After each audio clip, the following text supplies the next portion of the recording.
Hello everybody and welcome to a brand new Elder Scrolls Online build video.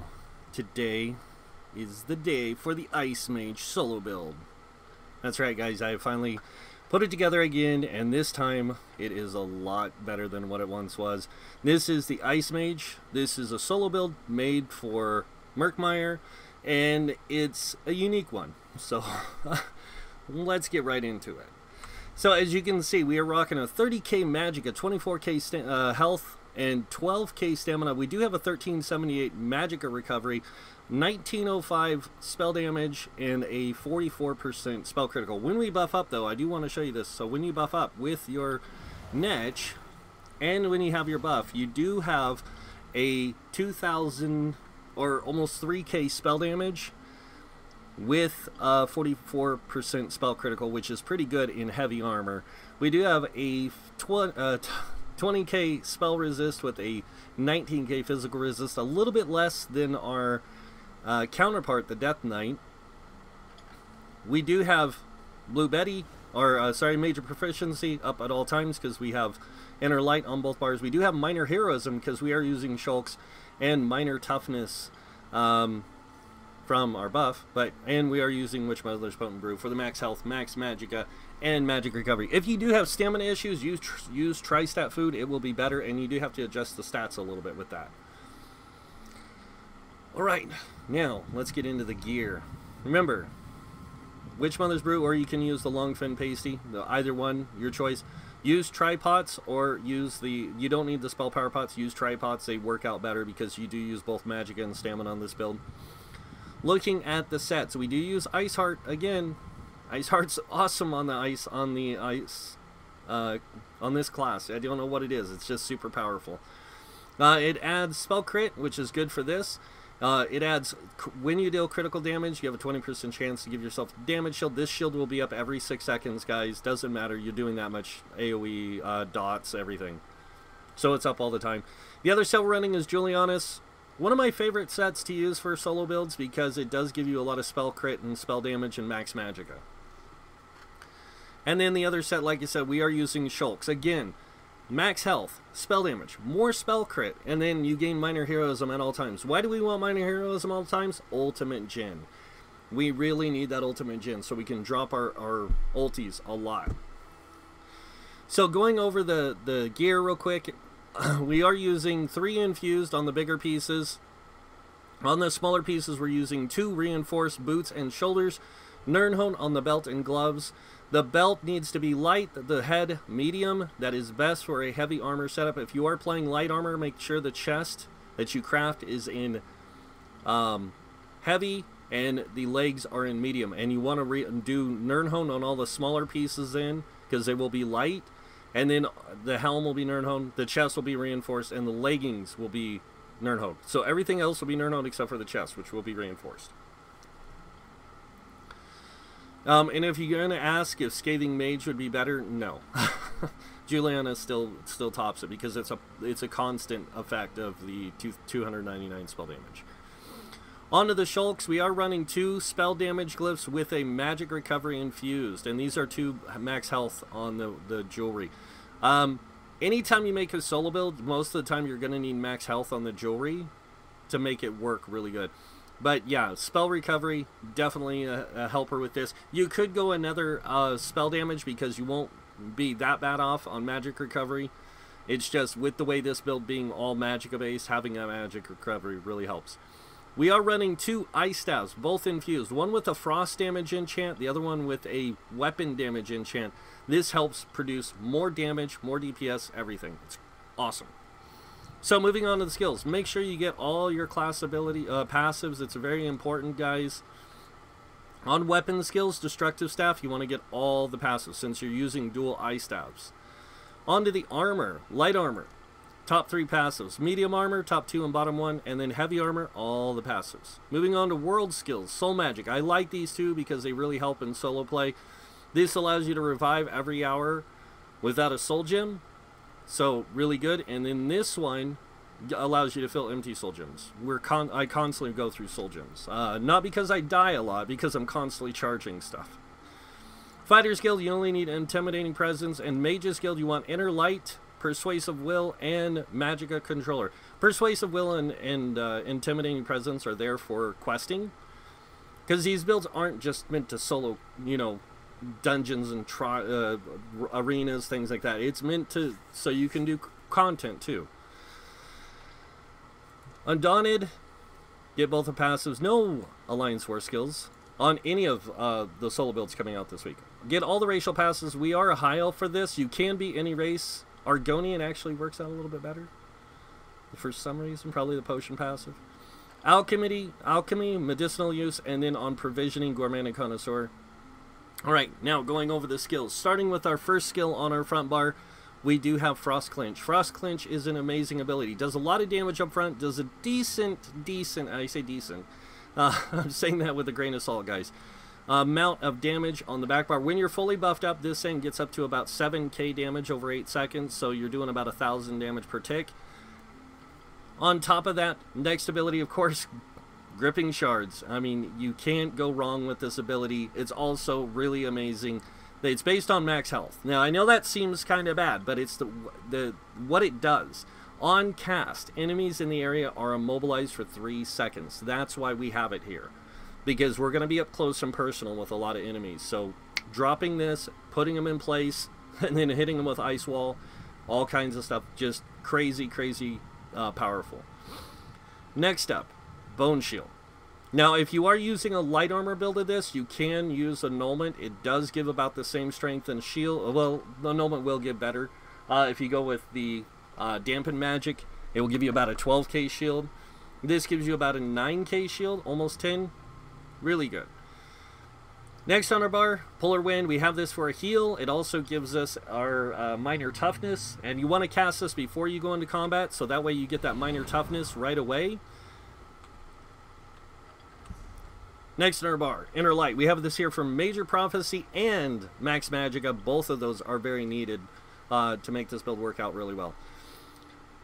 Next ability is our ultimate. We have Permafrost. Permafrost is really amazing. You can go with Northern Wind, either one. They both do the same thing, except this one does damaging enemies 3 times with the storm. Will stun them for 3 seconds. Very similar to this, which is funny. They said that we didn't have a stun, but we do. We already have a stun. Now we have 2. But yeah, it really amazing ultimate. It's costly, but since we have 200, or we have the ultimate gen on our gear with Shulks, it really pays off. Next, moving on to the back bar, we have Blockade of Frost. We have this here because chilled enemies become frozen and are immobilized for 4 seconds. This thing is a CC powerhouse. It's crazy.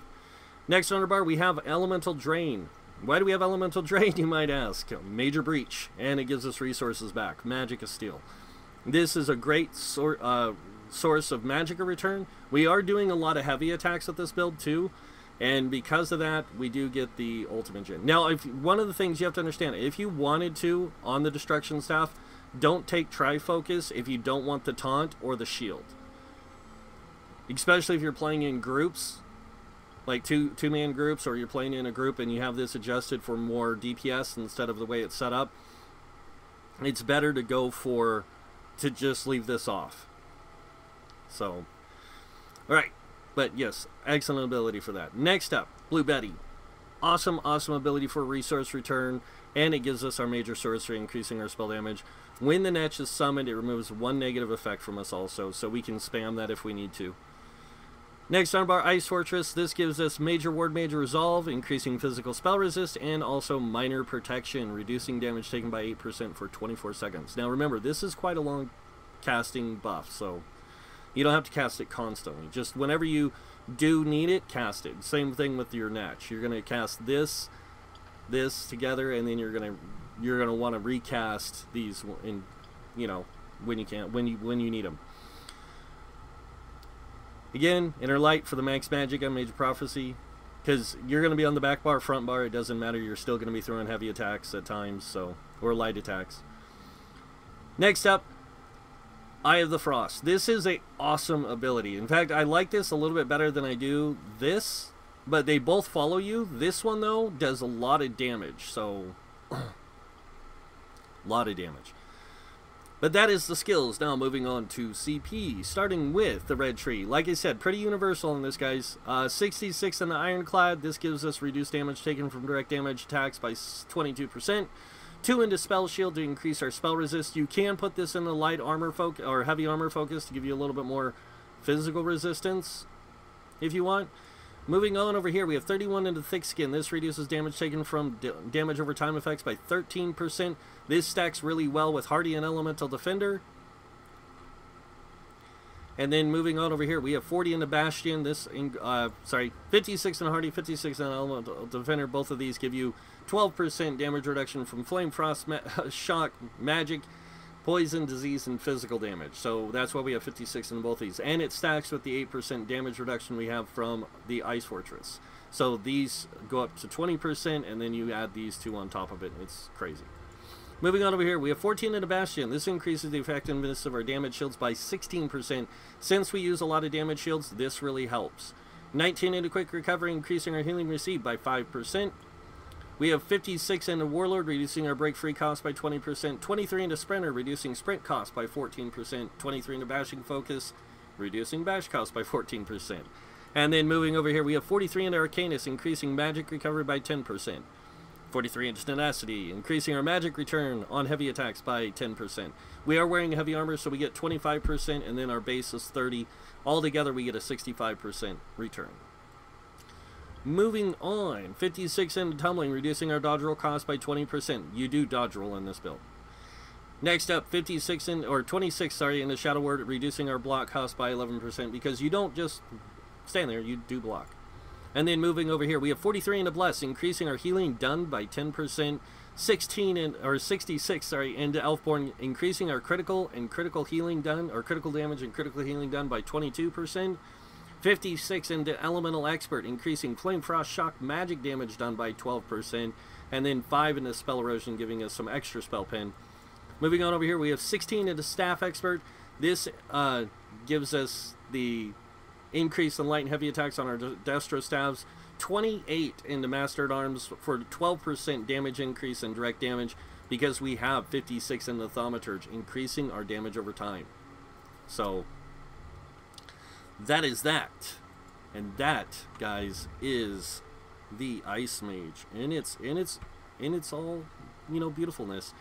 Now, would you guys like to see this in action? Because I know a lot of people ask me this. What does it do? How well is it? Well, let's find out. Like I said, you want to get Northern Wind or your Polar Winds up right away.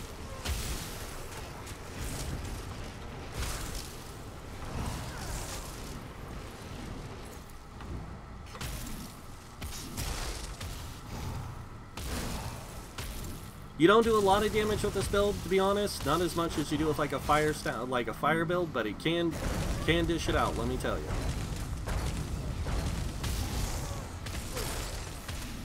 And everything becomes immobilized.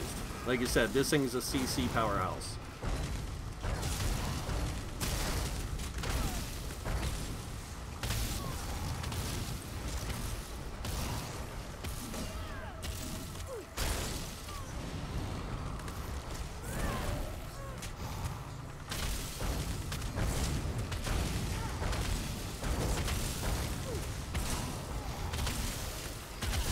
I could stand here all day, guys. Like, literally. This thing is just super survivable, super easy to play. This one and the Death's Knight are super easy to play builds, because they just do so much with CC and crowd control and damage. And you have so much ultimate gen that you can pop this pretty frequently.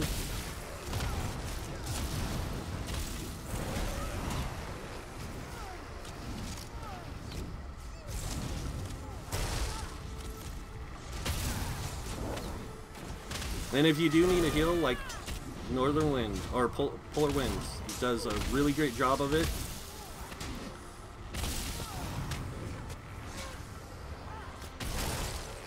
And there is the boss. He is up. So we're going to go over here.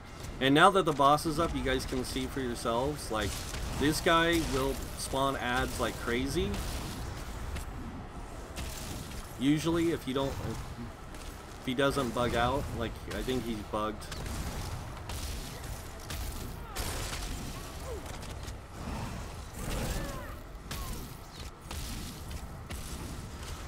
Watch out for this circle, because it will strip your shields pretty quick.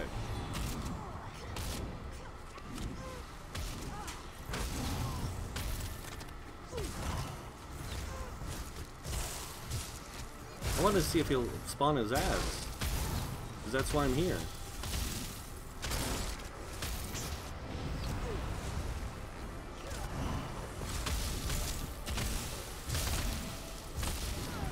There he goes, there he goes. That's what I'm talking about.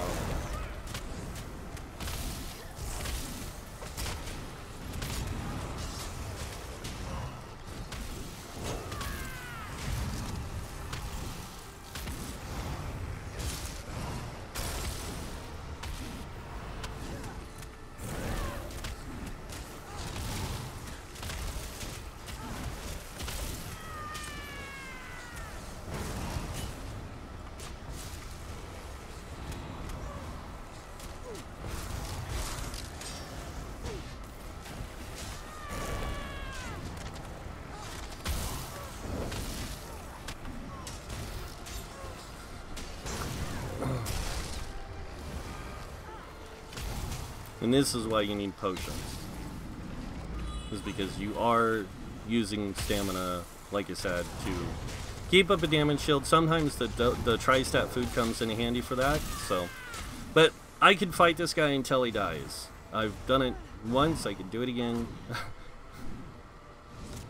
I did remake this character because I originally had him an Argonian, but I switched him over to the high elf for the 4% extra magic damage.